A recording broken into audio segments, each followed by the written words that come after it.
নমস্কার বন্ধুরা, আজ আমি এই ভিডিওতে বলবো নবগ্রহের মধ্যে বুধ হলো যুবরাজ এবং বুদ্ধির দাতা। প্রতিটা গ্রহেরই আলাদা আলাদা গুরুত্ব রয়েছে, এখানে বুধেরও তাই। প্রভাবশালী এবং বলশালী গ্রহের মধ্যে বুধ অন্যতম। বুধ খুবই লাভকারী একটি গ্রহ।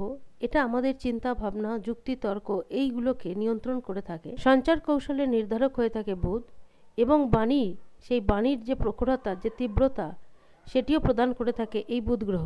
যে জাতক কিংবা জাতিকার বাণী মধুর, তার পরিপার্শ্বে বন্ধুবান্ধব এবং তার জনপ্রিয়তা প্রখর হয়ে থাকে। যার বাণী কঠোর, তার শত্রু সংখ্যা বেশি হয়ে থাকে। কিছুটা হয়তো আন্দাজ করতে পারছেন বন্ধুরা, আমি এই ভিডিওতে যে গ্রহটির কথা বলবো সেটি হলো বুধ গ্রহ। কারণ 20শে ফেব্রুয়ারি থেকে বুধ আপনাদের লগ্নভাবে গোচর করবে এবং সেখানে সূর্যের সঙ্গে তার দ্যুতি লাগতে চলেছে। এমনিতেই আপনাদের লগ্নভাবে সূর্য রয়েছে এবং শুক্র রয়েছে এবং শনিদেব অস্ত অবস্থায় চলছে।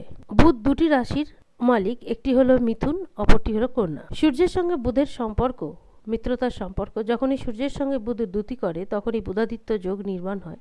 লগ্ন ভাব অর্থাৎ জন্মকুণ্ডলীর প্রথম ভাবটা হলো ব্যক্তিত্বের ঘর অর্থাৎ নিজের ঘর। সেই লগ্নভাবেই রয়েছে গ্রহরাজা সূর্য এবং নবগ্রহের যুবরাজ বুধ এবং আপনাদের লগ্নপতি শনিদেব। 20শে ফেব্রুয়ারি থেকে বুধের এই পরিস্থিতি কুম্ভ রাশির বিশেষ করে জাতকদের উপর কিরূপ প্রভাব দেবে, এই সমস্ত কিছুর পরিণামে আপনাদের জীবনে কি পরিবর্তনটা ঘটবে সে কথাও বলবো এই ভিডিওতে। দেখুন, বুধাদিত্য এটি একটি রাজযোগের মধ্যেই গণনা করা হয়। বুধ এবং সূর্যের মধ্যে যখনই দ্যুতি লাগে একই রাশিতে, তখনই এই রাজযোগ নির্মাণ হয়। এবার দেখতে হবে যে এই বুধাদিত্য যোগ আপনার জন্মকুণ্ডলীর কোন ভাবে নির্মাণ হচ্ছে, সেটা কিন্তু বিশেষ গুরুত্বপূর্ণ। বুধ ভীষণ ভালো পরিণাম দিয়ে থাকে। যে গ্রহের সঙ্গে বুধ বসে সেই গ্রহের অনুসারে, সেই গ্রহের শুভতা অনুসারেই বুধ কিন্তু চটপট ফল দিতে থাকে। বুধ প্রত্যেক ব্যক্তিকে চতুর বানিয়ে তোলে।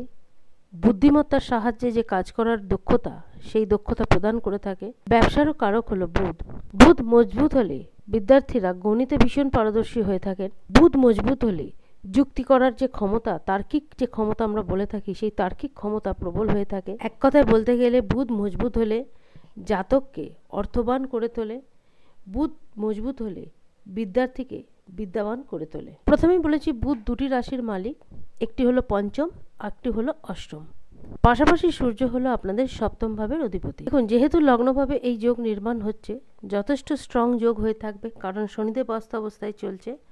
তাই বুধ যে ভাবের কারক এবং সূর্যদেব যে ভাবের কারক, সেই দিকগুলো অর্থাৎ সেই ভাব জড়িত যে জিনিসগুলো, সেগুলো ভীষণ ভালো চলতে থাকবে। যেমন ধরুন, পঞ্চম ভাব হলো ব্যবসার ঘর, সন্তানের ঘর, যারা বিদ্যার্থী তাদের বিদ্যার ঘর।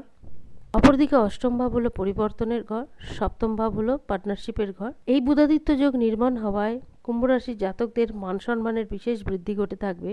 বুধের সহযোগিতায় কুম্ভ রাশির জাতকরা ভীষণ বুদ্ধিমানী হয়ে থাকবে। তবে এই সময় কুম্ভ রাশির জাতকরা ভীষণ ক্ষমাশীল হয়ে থাকবেন।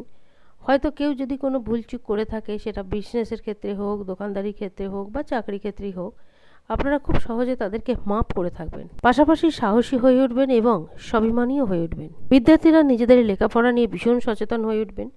যারা কেরিয়ারের উন্নতির জন্য প্রচেষ্টা করছেন, তারাও নিজেদের কেরিয়ারের উন্নতির জন্য ভীষণভাবে সচেতন হয়ে উঠবেন।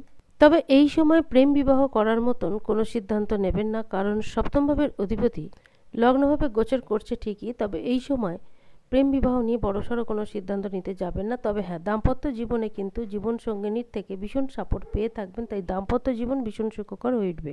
যারা ব্যবসায়ী, যারা দোকানদারি কিংবা যারা কারবারির সঙ্গে যুক্ত, তারা এই সময় নিজেদের ব্যবসা ক্ষেত্র থেকে ভীষণ ভালো পরিণাম পেয়ে থাকবেন। 20 ফেব্রুয়ারি থেকে 15 দিন এই বুধাদিত্য যোগ ভীষণ মজবুত হয়ে থাকবে। এই সময় আপনারা আপনাদের পোশাক আশাক, নিজেদের ঠাটবাটের উপর বিশেষ নজর দিতে থাকবেন, কারণ এই সময় কুম্ভ রাশির লোকেদের যে পার্সোনালিটি, সেটা আগের থেকে খুব মজবুত হবে। এগুলি ছাড়াও আপনারা পৈতৃকগত সম্পত্তি থেকেও কিন্তু লাভবান হয়ে উঠতে পারেন। সন্তানের কেরিয়ারের উন্নতি হবে, সন্তান যদি চাকরিজীবী হয়ে থাকে তার চাকরির উন্নতি হবে, এবং সন্তান যদি বিবাহযোগ্য হয়ে থাকে তার বিবাহ স্থির হতে পারে। তবে হ্যাঁ, বুধের এই গোচর, যাদের সন্তান ছোট তাদের শরীর স্বাস্থ্যের উপর বিশেষ নজর দিতে হবে, কারণ সেখানে কিছুটা খরচ হয়ে থাকতে পারে তাদের শরীর স্বাস্থ্য নিয়ে। এদিকটা একটু বিশেষ সতর্ক হতে হবে। প্রেম জীবনের কথা যদি বলি, তাহলে প্রেম জীবনের ক্ষেত্রে এই আগামী 15 দিন একটু মিশ্র ফল পেয়ে থাকবেন। স্বাস্থ্য মোটামুটি ঠিকঠাক থাকবে, তবে যাদের আগে থেকে স্কিনের কোনো প্রবলেম চলছে তার উপর একটু দৃষ্টিপাত করতে হবে, কারণ সেই প্রবলেম মাথাচাড়া দিতে পারে।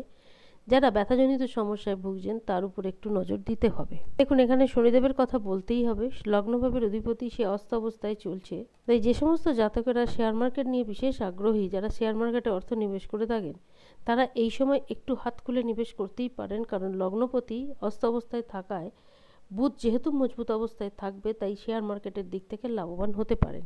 তবে হ্যাঁ বন্ধুরা, যদি শেয়ার মার্কেট সম্পর্কে খুব তীক্ষ্ণ বুদ্ধি বা জ্ঞান থাকে তবেই এই কাজ করবেন। এই সময় কাজকর্মের অত্যাধিক চাপ থাকবে, কিন্তু তার মধ্যেও খেয়াল রাখতে হবে যেন কোনো রকম ভুলচুক সেখানে না হয়। এবার বলবো উপায়ের কথা। কোন উপায়টা আপনাদের জন্য সবচেয়ে মঙ্গলময় হয়ে উঠবে? প্রতিদিন সকালে উঠে একটি রুটি, যদি বাড়ির আশেপাশে কোনো গরু থাকে তাকে খাওয়ানোর চেষ্টা করবেন। যদি সেরকম না হয়, তাহলে যদি কেউ দুধওয়ালা এসে থাকে আপনার বাড়িতে, তাহলে তাকে সেই রুটি দিন। আজ এ পর্যন্তই। যদি ভিডিওটি ভালো লাগে অবশ্যই জানাবেন। ধন্যবাদ।